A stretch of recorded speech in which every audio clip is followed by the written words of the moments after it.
તેરવાડા ગામે એસએમસીનો જુગારધામ પર દરોડો રૂપિયા 6.29 લાખનો મુદ્દામાલ જપ્ત। બનાસકાંઠા જિલ્લામાં જુગારની પ્રવૃત્તિઓ સામે સ્ટેટ મોનિટરિંગ સેલ એસએમસી દ્વારા કાર્યવાહી હાથ ધરવામાં આવી હતી। તારીખ 17 ઓગસ્ટ 2026ના રોજ એસએમસીની ટીમે થરા પોલીસ સ્ટેશન હદ વિસ્તારમાં આવેલા તેરવાડા ગામે માનાજી દપાજી ઠાકોરના ખેતરમાં ખુલ્લી જગ્યામાં ચાલતા જુગારના અડ્ડા પર દરોડો પાડ્યો। દરોડા દરમિયાન પોલીસે રોકડ રકમ સહિત કુલ રૂપિયા 6,29,750નો મુદ્દામાલ જપ્ત કર્યો, જેમાં રૂપિયા 83,250 રોકડ, અંદાજે રૂપિયા 4,60,000ની કિંમતના 9 ટુ વ્હીલર, રૂપિયા 86,000ની કિંમતના 14 મોબાઈલ ફોન તથા અન્ય રૂપિયા 500ના કિંમતની વસ્તુઓનો સમાવેશ થાય છે।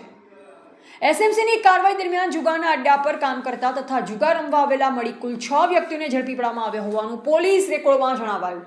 પકડાયેલા આરોપીઓમાં વીરભાણજી ભૂપતજી ઠાકોર, પિન્ટુજી બાલાજી ઠાકોર, નવગણજી છગનજી ઠાકોર, શૈલેષ વક્તાજી ઠાકોર, કાંતિજી રૂફે કીર્તિજી ચુનાજી ઠાકોર અને દશરથજી મેવાજી ઠાકોરનો સમાવેશ થાય છે।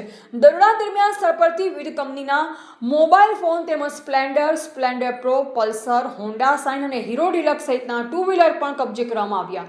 કેટલાક વાહનોની નંબર પ્લેટ ઉપલબ્ધ ન હોવાનું પણ નોંધાયું છે। આ સમગ્ર કાર્યવાહી જુગાર નિવારણ અધિનિયમની કલમ 12 હેઠળ કરવામાં આવી હોવાનું જણાવાયું। એસએમસીના રેડિંગ અધિકારી તરીકે કેડી રવિયા પીએસઆઈ એસએમસી દ્વારા કાર્યવાહી કરવામાં આવી। ઝડપાયેલા આરોપીઓ તથા મુદ્દામાલને આગળની કાયદેસરની કાર્યવાહી માટે થરા પોલીસ સ્ટેશને સોંપવામાં આવ્યા। પોલીસ દ્વારા સમગ્ર મામલે વધુ તપાસ હાથ ધરવામાં આવી છે અને જપ્ત કરાયેલ મોબાઈલ ફોન તથા વાહનોના માલિકી હક સહિતની વિગતો અંગે તપાસ ચાલી રહી છે। Reporter Bhikhabhai Sipai, MD news, Palanpur, Banaskantha.